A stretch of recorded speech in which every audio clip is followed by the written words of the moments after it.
Muy buenos días, bienvenidos a tu podcast, mi podcast, La Biblia en un año, día 239. El devocional tiene por tema el paquete de beneficios de Dios. Recientemente descubrí uno de mis diarios de oración en el que registré algunas de mis primeras experiencias de oraciones respondidas. El 26 de septiembre de 1976 escribí acerca de una oración pidiendo por mi madre. Oré para que el Señor la curara de su insomnio.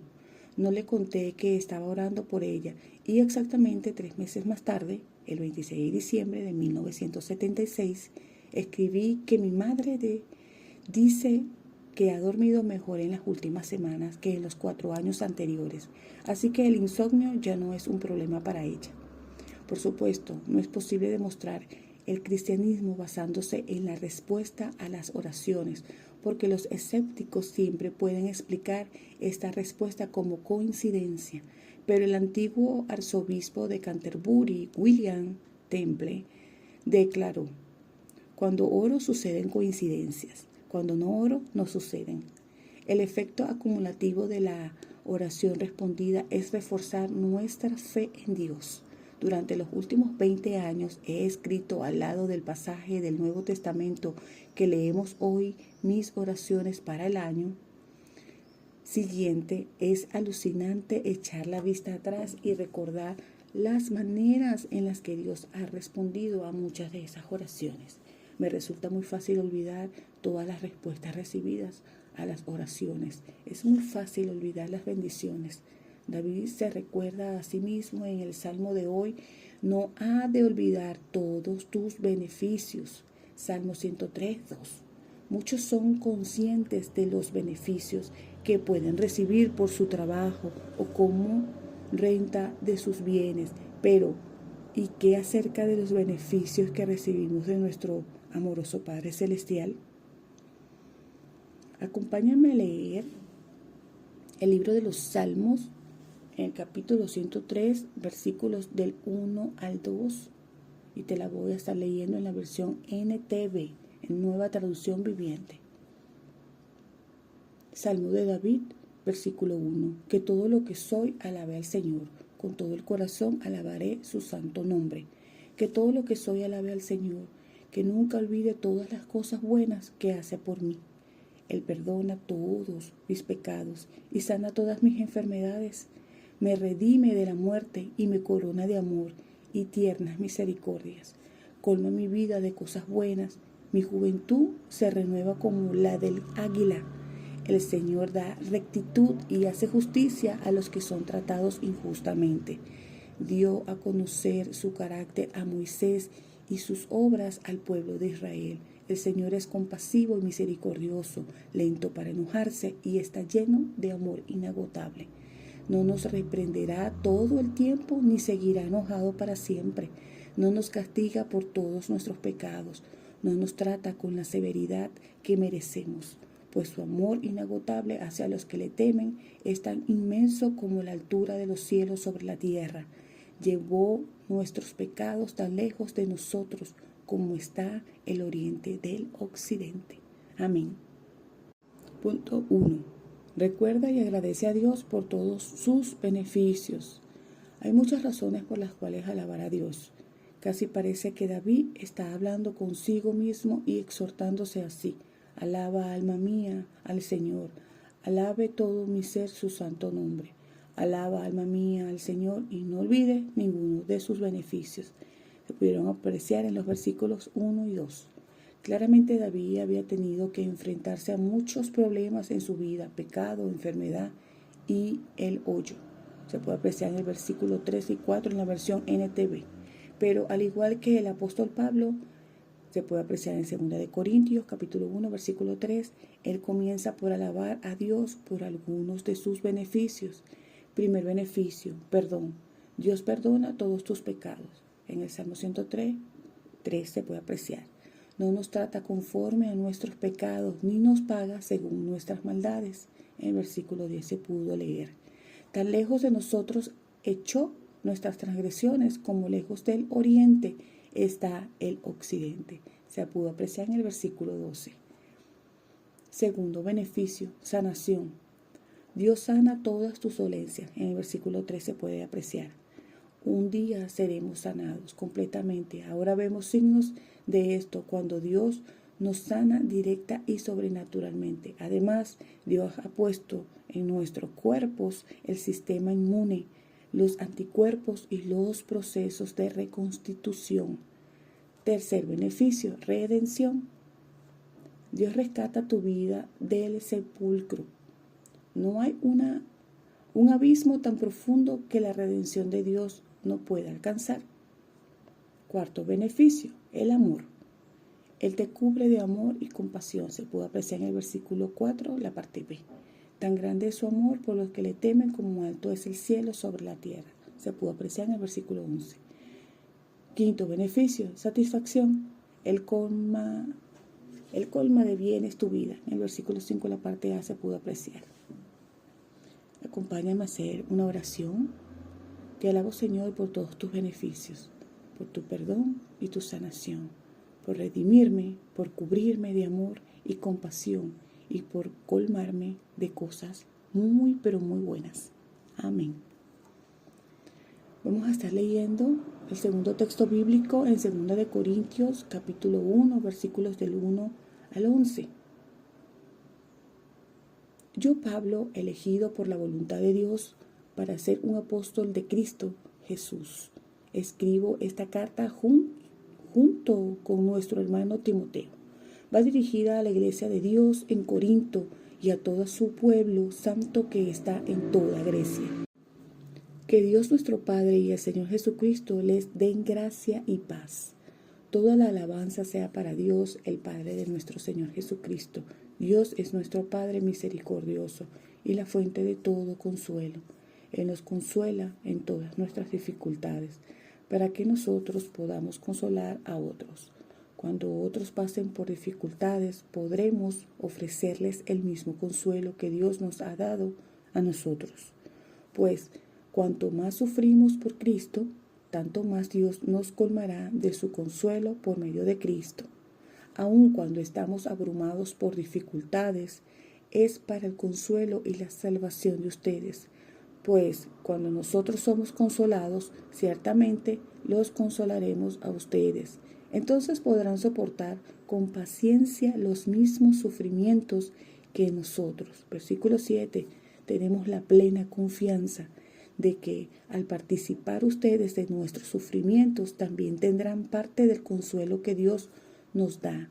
Amados hermanos, pensamos que tienen que estar al tanto de las dificultades que hemos atravesado en la provincia de Asia. Fuimos oprimidos y agobiados más allá de nuestra capacidad de aguantar y hasta pensamos que no saldríamos con vida. De hecho, esperábamos morir, pero como resultado dejamos de confiar en nosotros mismos y aprendimos a confiar solo en Dios, quien resucita a los muertos. Efectivamente, Él nos rescató del peligro mortal y volverá a hacerlo de nuevo. Hemos depositado nuestra confianza en Dios y Él seguirá rescatándonos. Y ustedes nos están ayudando a orar por nosotros. Entonces, mucha gente dará gracias porque Dios contestó bondadosamente tantas oraciones por nuestra seguridad. Amén. Punto 2. Mira sus beneficios incluso en medio del sufrimiento. ¿Has sufrido la pérdida o el duelo? ¿Estás sufriendo algún problema de salud? ¿Estás bajo una gran presión en tus finanzas o algunas otras áreas de tu vida? ¿Estás recibiendo oposición o siendo criticado? ¿Atraviesas un periodo de dificultades, desilusiones o privaciones? Pablo fue el pastor cofundador de la iglesia de Corinto. En esta, su carta más personal, él revela el corazón de un líder, expone sus sentimientos como un hombre de carne y sangre que sabe lo que es atravesar problemas. Se puede apreciar en el versículo 4, sufrimiento en los versículos 5 al 8, estrés en el versículo 6, privaciones en el versículo 8 y presiones en el versículo 8. La palabra usada por Pablo significa estar bajo un gran peso. Había sufrido la desesperación en el versículo 8, sintiéndose sentenciado a muerte. Se pudo apreciar en el versículo 9. Y había experimentado un peligro de muerte. En el versículo 10 lo pudimos leer. Además de la persecución física, tuvo que afrontar críticas, ridiculizaciones, enfermedades, depresión, duelo, injusticias, desencantos, tentaciones y relaciones personales difíciles. Sir Winston Churchill dijo: un pesimista ve la dificultad en cada oportunidad. Un optimista ve la oportunidad en cada dificultad. Según esta definición, Pablo era todo un optimista. Empieza su epístola alabando no por los problemas, sino por los beneficios positivos que le han traído estos. ¿Cuáles son estos beneficios? ¿Cómo podemos tú y yo ver los beneficios en toda dificultad? Serás confortado. El Dios de toda consolación, quien nos consuela en todas nuestras tribulaciones. Se pudieron apreciar en los versículos del 3 al 4. La palabra confortar significa animar, dar ánimo y estar al lado. Dios es el Padre misericordioso. En el versículo 3 se pudo apreciar: no es insensible al sufrimiento, se pone a nuestro lado y sufre con nosotros. Su Espíritu Santo es el consolador. Se puede ver en Juan 14, 26. Serás una ayuda para los demás. Si ahora mismo estás en un tiempo de sufrimiento, puede que no te parezca de mucho consuelo, pero un día traerás gran consuelo a otras personas. ¿Quién nos consuela en todas nuestras tribulaciones para que con el mismo consuelo que Dios hemos recibido, también nosotros podamos consolar a todos los que sufren? Se puede apreciar en 2 Corintios 1:4. Aquellos que han tenido que afrontar dificultades en la vida suelen ser los ministros más efectivos. Serás cambiado. Los sufrimientos producen en ti el soportar con paciencia. En el versículo 6 se pudo apreciar: como el oro acrisolado por el fuego o una viña podada para dar más fruto, las dificultades producen paciencia, aguante, resolución y perseverancia, llevando a la transformación del carácter. No estarás solo. Pablo escribe: así como participan de nuestros sufrimientos, así también participan de nuestro consuelo. En el versículo 7 se pudo apreciar. La palabra que usa para participar viene de la palabra griega koinonía, que es la palabra usada para describir la relación más cercana posible con Dios. En épocas de dificultad debemos experimentar una extraordinaria cercanía en la relación al consolarnos y animarnos los unos a los otros. Como dice el mensaje: tus momentos malos son también nuestros momentos malos. En el versículo 7, en la versión El Mensaje. Aprenderás a confiar en Dios. Cuando las cosas van bien, es fácil convertirse en alguien que depende de uno mismo. Pero cuando todo va mal y tocamos fondo, estamos forzados a confiar en Dios, como lo explica Pablo, para que no confiáramos en nosotros mismos, sino en Dios. Se puede apreciar en el versículo 9. Serás rescatado. Pablo escribe: Él nos libró y nos librará de tal peligro de muerte. En Él tenemos puesta nuestra esperanza y Él seguirá librándonos. En el versículo 10 se puede apreciar: al echar la vista atrás y ver que Dios nos ha librado en el pasado, podemos estar confiados en que nos librará en el futuro. Tus oraciones ayudarán a otros. La oración es poderosa. Dios responde de verdad a las oraciones. Una de las mejores maneras en las que podemos ayudar a otras personas es orando por ellas. Mientras tanto, ustedes nos ayudan orando por nosotros. Así muchos darán gracias a Dios por nosotros a causa del don que nos ha concedido en respuesta a tantas oraciones. En el versículo 11 se pudo apreciar: cuando tus oraciones sean respondidas, Dios será glorificado. Acompáñame a orar. Señor, ayúdanos a ver los beneficios en todas las dificultades, que experimentemos tu consuelo y aprendamos a no depender de nosotros, sino de ti. Señor, clamamos pidiendo tu ayuda en los tiempos de dificultad, en los tiempos de opresión, en los tiempos, Señor, donde hay personas que necesitan, Señor, de ser liberadas, Señor. Ayúdanos, Señor, a orar porque podemos con la oración tener un tiempo primero de gozo en tu presencia y un tiempo, Señor, para clamar por aquellas personas que necesitan de mucha oración, Señor. Gracias te damos, Señor, porque tú eres el que cambia, el que transforma. Tú eres el que hace, Señor, misericordia para todos los que clamamos a ti, Señor. Tú eres bueno, Señor, el Todopoderoso. Tú eres el que puede hacer las obras como tú quieres que se hagan, Señor. Ayúdanos a ser dependientes siempre de ti en los momentos, Señor, de dificultades, en los momentos, Señor amado, de que tengamos, Señor, opresión. Ayúdanos, Señor, a poner nuestra mirada fija en ti para que tú puedas darnos sanación y liberación, Señor amado. Gracias, Padre, porque aun cuando nos sentimos oprimidos, juzgados, aun cuando haya crítica, aun cuando hay enfermedades, aun cuando hay injusticia, Señor, aun cuando hay tentaciones, Señor amado, Padre, cuando clamamos a ti, Señor amado, tú tienes misericordia. Gracias, Señor amado. Gracias, Señor, por tanta misericordia, por tanto favor, por tanta paciencia para con nosotros, Señor. Te damos gloria y honra, Padre. Gracias, Señor. Amén. Acompáñenme a leer el tercer texto bíblico en 2 de Crónicas, capítulos del 26 al 28.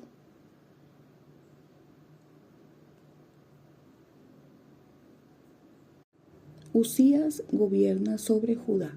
Versículo 1. Todo el pueblo de Judá había coronado a Usías, hijo de Amasías, quien tenía 16 años de edad, para que reinara en lugar de su padre. Después de la muerte de su padre, Usías reconstruyó la ciudad de Elat y la restituyó a Judá. Usías tenía 16 años cuando subió al trono y reinó en Jerusalén. 52 años. Su madre se llamaba Jecolías y era de Jerusalén. El rey hizo lo que era agradable a los ojos del Señor, así como su padre Amasías. Usías buscó a Dios en el templo en el tiempo de Zacarías, quien le enseñó a temer a Dios. Y mientras el rey buscó la dirección del Señor, Dios le dio éxito. Usías declaró la guerra a los filisteos y derribó las murallas de Gat, Jacnia y Asdod. Luego construyó nuevas ciudades en la región de Asdod y en otras partes de Filistea. Dios lo ayudó en las guerras contra los filisteos, en sus batallas contra los árabes de Gur y en sus guerras contra los meunitas. Los meunitas le pagaban un tributo anual y la fama del rey se extendió incluso hasta Egipto porque había llegado a ser muy poderoso. Usías construyó torres fortificadas en Jerusalén, en la puerta de la esquina, en la puerta del valle y en el ángulo de la muralla. También construyó fuertes en el desierto y cavó muchas cisternas de agua, porque tenía grandes manadas de animales en las colinas de Judá y en las llanuras. También era un hombre que amaba la tierra. Tenía muchos trabajadores que cuidaban de sus granjas, de sus viñedos, tanto en las laderas como en los valles fértiles. Usías tenía un ejército de guerreros, bien entrenados, listos para marchar a la batalla.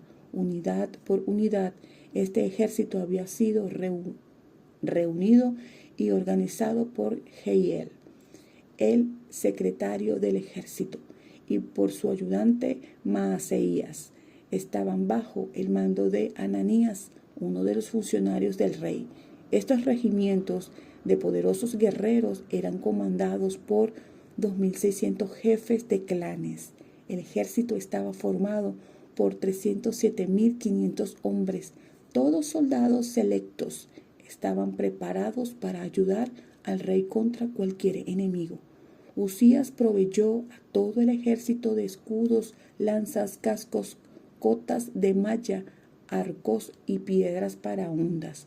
También edificó estructuras sobre las murallas de Jerusalén, diseñadas por expertos para proteger a los que disparaban flechas, lanzaban y grandes piedras desde las torres y las esquinas de la muralla.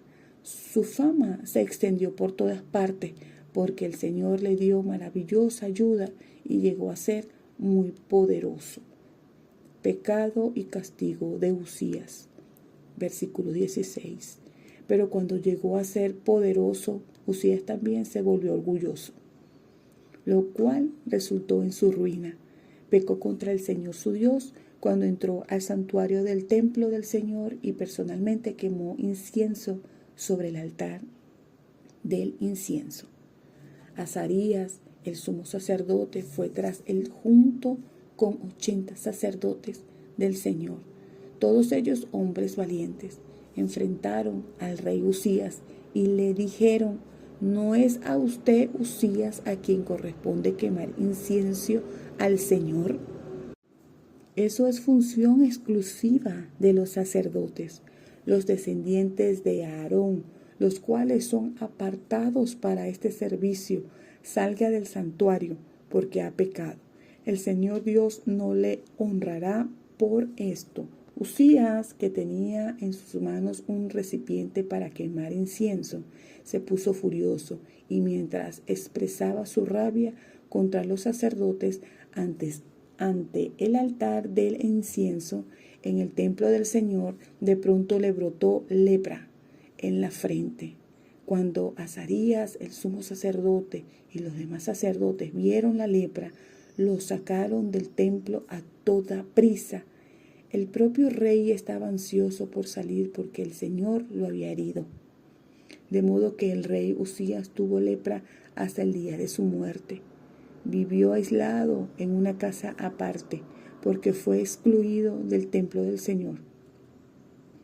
Su hijo Jotán quedó encargado del palacio real y él gobernaba a los habitantes del reino.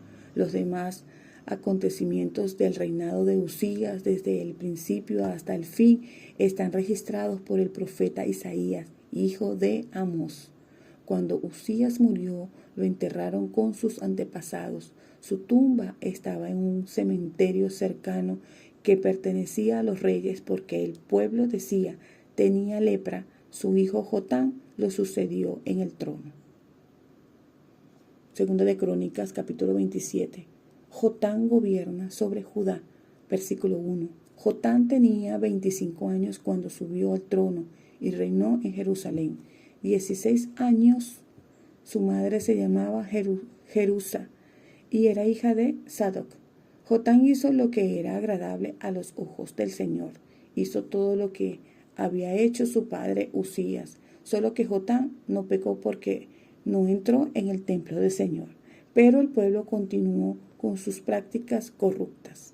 Jotán reconstruyó la puerta superior del templo del Señor. También hizo extensas reparaciones en la muralla en la colina de Ofel. Edificó ciudades en la zona montañosa de Judá y construyó fortalezas y torres en las zonas boscosas. Jotán entró en guerra contra los amonitas y los venció. Durante los 3 años siguientes recibió de ellos un tributo anual de 3.400 kilos de plata, 50.000 canastas de trigo y 50.000 canastas de cebada. El rey Jotán llegó a ser muy poderoso porque procuró vivir en obediencia al Señor su Dios. Los demás acontecimientos del reinado de Jotán, incluidas todas sus guerras y demás actividades, están registradas en el libro de los reyes de Israel y de Judá. Tenía 25 años cuando subió al trono y reinó en Jerusalén 16 años. Cuando Jotán murió, lo enterraron en la ciudad de David y su hijo Acaz lo sucedió en el trono. Segunda de Crónicas, capítulo 28. Acaz gobierna sobre Judá. Versículo 1. Acaz tenía 20 años cuando subió al trono y reinó en Jerusalén 16 años. Él no hizo lo que era agradable a los ojos del Señor, como si lo había hecho su antepasado David. En cambio, siguió el ejemplo de los reyes de Israel. Fundió imágenes de metal para rendir culto a Baal, ofreció sacrificios en el valle de Beninón y hasta sacrificio a sus hijos en el fuego. De esta manera siguió las prácticas detestables de las naciones paganas que el Señor había expulsado de la tierra al paso de los israelitas. Ofreció sacrificios que quemó incienso y los santuarios paganos, y en las colinas y debajo de todo árbol frondoso. Por todo eso el Señor su Dios permitió al rey de Aram que derrotaran a Acaz y que desterrara a Damasco a un gran número de habitantes de su pueblo. Los ejércitos del rey de Israel también derrotaron a Acaz y causaron muchas bajas en su ejército. En un solo día, Peca, hijo de Remalías y el rey de Israel, mató a 120,000 soldados de Judá, todos ellos guerreros con experiencia, porque habían abandonado al Señor, Dios de sus antepasados. Luego Sicri, un guerrero de Efraín, mató a Maaseías, el hijo del rey, a Azricán, el comandante del palacio del rey, y a Elcaná, el segundo en autoridad después del rey. Los ejércitos de Israel capturaron a mujeres y niños de Judá, un total de 200,000. También tomaron un enorme botín y se llevaron todo a Samaria. Ahora bien, un profeta del Señor llamado Obed estaba allí en Samaria cuando el ejército de Israel volvía. Salió a su encuentro y dijo: el Señor Dios de su antepasado estaba enojado con Judá y por eso les permitió derrotarlos, pero ustedes se han excedido, los han matado sin compasión y todo el cielo está perturbado. Ahora planean hacer esclavos a esta gente de Judá y de Jerusalén. ¿Y qué de sus propios pecados contra el Señor su Dios? Escúchenme y devuelvan a los prisioneros que han tomado, porque con sus propios parientes tengan cuidado, porque ahora la ira feroz del Señor se ha vuelto contra ustedes. Entonces algunos líderes de Israel, Azarías, hijo de Joanán, Berequías, hijo de Mesilemón, Ezequías, hijo de Salum, y Amasá, hijo de Adlai, estuvieron de acuerdo con esto y se enfrentaron a los hombres que regresaban de la batalla. No deben traer aquí a los prisioneros, exclamaron. De ninguna manera nos conviene aumentar nuestros pecados y culpas. Nuestra culpa ya es muy grande y la ira feroz del Señor ya se ha vuelto contra Israel. Entonces los guerreros pusieron en libertad a los prisioneros y entregaron el botín en presencia de los líderes y de todo el pueblo. Luego los 4 hombres recién mencionados por hombres pasaron adelante y les repartieron ropa del botín a los prisioneros que estaban desnudos. Los proveyeron de ropa y sandalias, les dieron suficiente comida y bebida y les cubrieron las heridas con aceite de oliva. A los que estaban débiles los montaron en burros y llevaron a todos los prisioneros de regreso a su propia gente en Jericó, la ciudad de las palmeras. Después regresaron a Samaria. Acaz cierra el templo. Versículo 16. En ese tiempo el rey Acaz de Judá pidió ayuda al rey de Asiria. Los ejércitos de Edom habían invadido nuevamente Judá y habían tomado prisioneros. Por su parte, los filisteos habían asaltado las ciudades de Judá situadas en las colinas y en el Negev. Ya habíamos tomado y ocupado Bet-Semes, Ajalón, Gederot, Socó con sus aldeas, Timá con sus aldeas y Gisón con sus aldeas. El Señor estaba humillando a Judá por causa de Acaz, rey de Judá, pues éste había incitado a su pueblo a que pecara y le había sido totalmente infiel al Señor. Así que cuando llegó Tiglat-Pileser, rey de Asiria, atacó a Acaz en lugar de ayudarlo. Acaz tomó objetos valiosos del templo del Señor, del palacio real y de las casas de los funcionarios, y se los entregó al rey de Asiria como tributo, pero no le sirvió de nada. Aún durante este tiempo de dificultades, el rey Acaz siguió rechazando al Señor.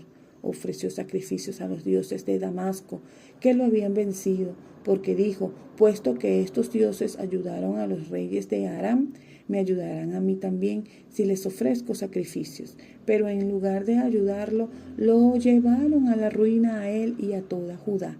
El rey tomó varios objetos del templo de Dios y los hizo pedazos. Cerró las puertas del templo del Señor para que allí nadie pudiera adorar, y levantó altares a dioses paganos en cada esquina de Jerusalén. Construyó santuarios paganos en todas las ciudades de Judá para ofrecer sacrificios a otros dioses. De esa manera provocó el enojo del Señor, Dios de sus antepasados. Los demás acontecimientos del reinado de Acaz y todo lo que hizo desde el principio hasta el fin están registrados en el libro de los reyes de Judá y de Israel.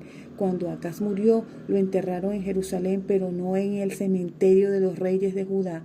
Luego su hijo Ezequías lo sucedió en el trono. Aleluya. Punto 3. No dejes que los beneficios te envanezcan. Los momentos en los cuales las cosas van bien pueden ser de tanta prueba para nuestra fe como las ocasiones en que no. Abraham Lincoln, quien como presidente de los Estados Unidos lo conocía todo acerca del poder, dijo: casi cualquier hombre puede resistir a las adversidades, pero si quieres probar el carácter de una persona, dale poder. Usías empezó muy bien, se hizo rey a los 16 años. Capítulo 26, versículo 1. Hizo lo que agrada al Señor, en el versículo 4 se puede apreciar. Fue leal en su empeño en buscar al Señor, en el versículo 5 la parte A se pudo apreciar. Mientras Usías buscó a Dios, Dios le dio prosperidad, en el versículo 5 la parte B se pudo apreciar. Dios lo ayudó, en el versículo 7. Se hizo famoso y muy poderoso, se pudo ver en el versículo 8. Todo le iba muy bien. Mientras buscó a Dios, el Señor respondió sus oraciones, ayudándole y dándole éxito. Pero todo se torció de una manera terrible cuando llegó a ser muy poderoso. Versículo 15, en la parte C se pudo apreciar. La fama, el éxito y el poder son embriagadores y acarrean grandes peligros de orgullo y arrogancia. Cuando aumentó su poder, Usías se volvió arrogante, lo cual lo llevó a la desgracia. Se pudo apreciar en el versículo 16. Hizo aquello que estaba específicamente prohibido por las Escrituras. Ver Números 16, versículo 40, capítulo 18, versículo 7. A pesar de que muchos líderes se le enfrentaron, se puede apreciar en 2 de Crónicas, capítulo 26, versículo 18, previniéndole contra ser infiel. En el versículo 18 se pudo ver, en vez de escucharlo, por su orgullo se enfureció. Se pudo apreciar en el versículo 19. Esto es una advertencia. Si las cosas te van bien, no te vuelvas orgulloso. Sigue confiando en Dios y obedeciéndole. Acompáñame a orar. Señor, ayúdame a seguir alabándote, dependiendo de ti y buscándote toda mi vida. Amén.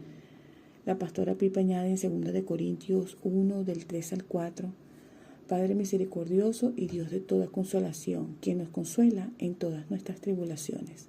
Lamentablemente, no estamos exentos de tener problemas en esta vida, pero tenemos un Padre compasivo que es el Dios de toda consolación. No únicamente de algo de consolación, que nos confortará en todos y cada uno de los problemas con los que nos encontraremos. Recuerden que este devocional ha sido escrito por los pastores Nicky y Pipa Gumbel de la iglesia HTB en Londres. Y esta que le da voz a este devocional, Ingrid Flores. Que Dios le bendiga rica y abundantemente.